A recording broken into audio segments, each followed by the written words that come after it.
مساء الخير، معاكم كريستين وهقول لكم على كل اسرار التسويق والشغل اونلاين من غير اي اعلانات مموله ولا ندفع ولا جنيه ولا حتى اي خساره. النهارده بقى هقول لكم على حاجه مهمه جدا جدا جدا، ازاي اساسا نبتدي اونلاين. زي ما سمعتوا كده، ازاي اساسا نبتدي اونلاين. لو انت حابه شغل الاونلاين وخايفه جدا وعندك مخاوف وخايفه من الخساره، انا هقولك تعملي ايه. تعالي نفرض مثلا ان انتي بتحبي مجال الشنط الخروج جدا ونفسك في شنطة معينة، وعندك ذوق فيهم جدا، وعندك نظرة بان خامة الشنطة دي حلوة، ان هي فعلا تستاهل تمنها، بان انتي عارفة اماكن تقدري تجيبي منها شنط الخروج دي. آه، بس مش معاكي تمنها، فهتقعدي شهر اتنين تحوشي لغاية ما جبتي الشنطة بتاعتك. تمام، جبنا الشنطة. طيب هقولك على حاجة بقى مهمة قوي، ما تستخدميش الشنطة دلوقتي، استني شهر اتنين كمان. تستني شهر اتنين. ايوه، انا اسفة. انا اسفة فعلا على الاصوات. ايوه، تستني شهر اتنين تاني. طب استنى شهر اتنين تاني ليه؟ مش انتي نفسك تشتغلي اونلاين؟ مش انتي عندك آه آه، يعني عندك اشتياق ان انت تبيعي شنط ويكون عندك محل شنط، وبس خايفة، عندك مخاوف كتيرة جدا بان تبتدي اونلاين ازاي؟ تمام، يبقى استني، خلي الشنطة دي معاكي دلوقتي. انت جايباها مثلا ب100 جنيه مثلا، زودي عليها 20 جنيه، زودي عليها 30 جنيه تاني، وجربي ان انت تبيعيها للناس اللي حواليكي اولا. يعني ايه للناس اللي حواليكي؟ يعني جربي مثلا لصحابك، جربي لجيرانك. الشنطة جديدة انت ما استخدمتهاش ومتأكدة من خامتها ومعاكي، يعني هما هيلمسوا حاجة لو انت رحت لهم، في حاجة ملموسة هيشوفوها، يعني مش هيتخموا فيها. في نفس الوقت هم واثقين في ذوقك، وان انت معروفه في وسطيهم بان انت ليكي ذوق جبار في الشنط، وليكي نظره ليها غير متوقعه، وبتجيبي الشنط اللي هي. طب جربي ان انت تبيعيها. بعتي اول شنطه، ادي كسبتي فيها كام؟ مثلا 30 جنيه، كسبتي فيها 50 جنيه. جربي ان انت تجيبي شنطه تانية وتالتة ورابعة، هتلاقي المجال معاكي بيكبر واحدة واحدة. هو بكده احنا بنبتدي الشغل اونلاين.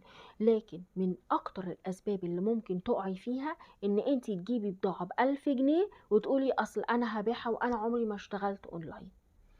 دي استحالة.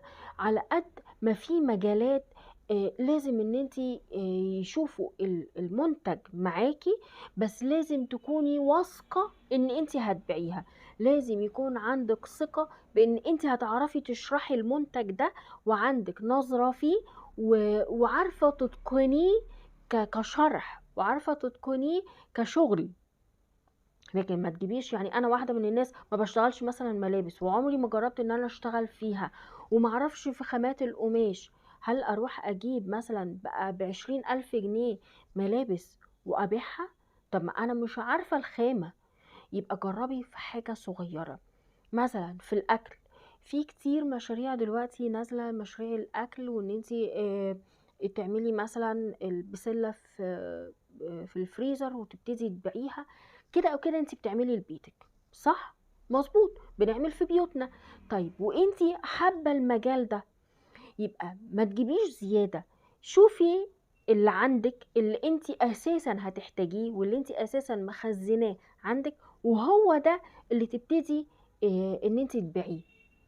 بعتيه خير وبركه، يبقى بركه كبيره جت من عند ربنا. ابتدي ان انت تجيبي غيره وغيره.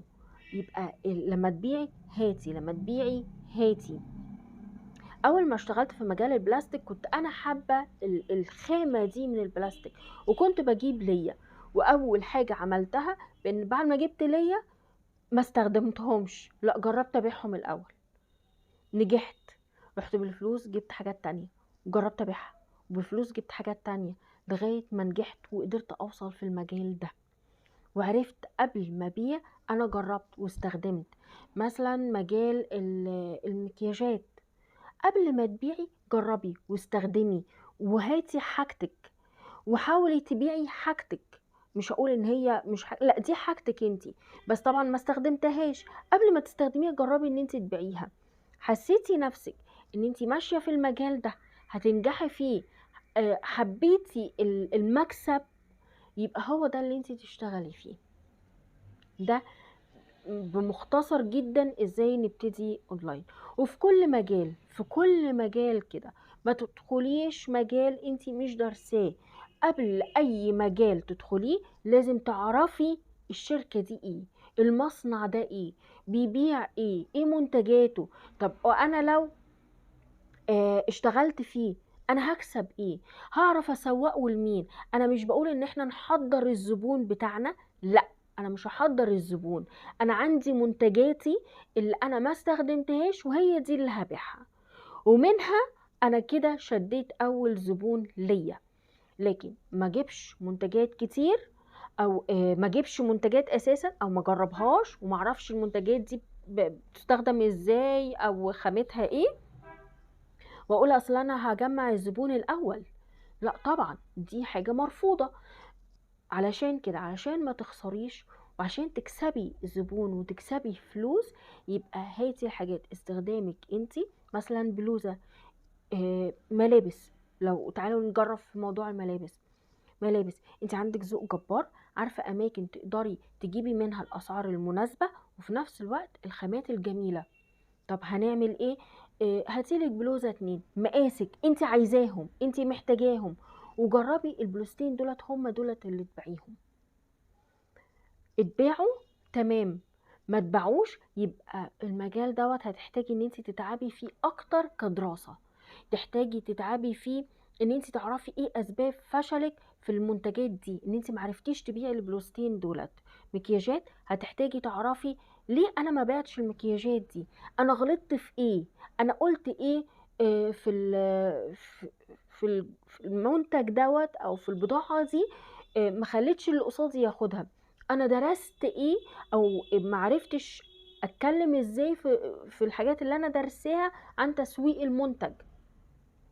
يبقى تعرفي اسباب فشلك عشان تبتدي تعالجيها وتبتدي المشروع بتاعك الصح. احنا كده بنبتدي اونلاين. لكن ما تجيش تقولي اه انا هجيب وبعد كده هبيع. دي صعبة ليكي عشان انت لسه في البداية. وما ينفعش برضو تيجي تقولي انا مش هشتري وهجمع زبون، برضو صعبة ليكي. لما ابتديت في العقارات، انا اول ما ابتديت فيها ابتديت مع اصحابي، مع ناس انا عارفاهم. هل انا هعرف اسوق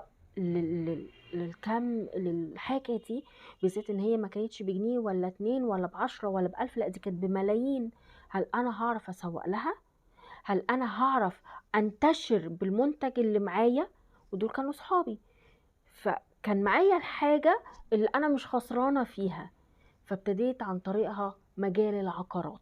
دي من الحاجات اللي انا اشتغلت فيها، والحمد لله انا نجحت فيها.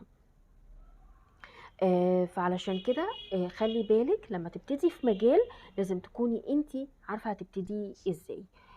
ما تنسوش اللايك والشير كتير قوي، وان احنا نفعل الجرس علشان تتابعوا كل جديد وتشوفوا ازاي نتعلم صح في التسويق ونبعد عن اسباب الفشل ونتجنبها. شكرا ليكم، وانا تحت امركم في اي تعليق. شكرا ليكم.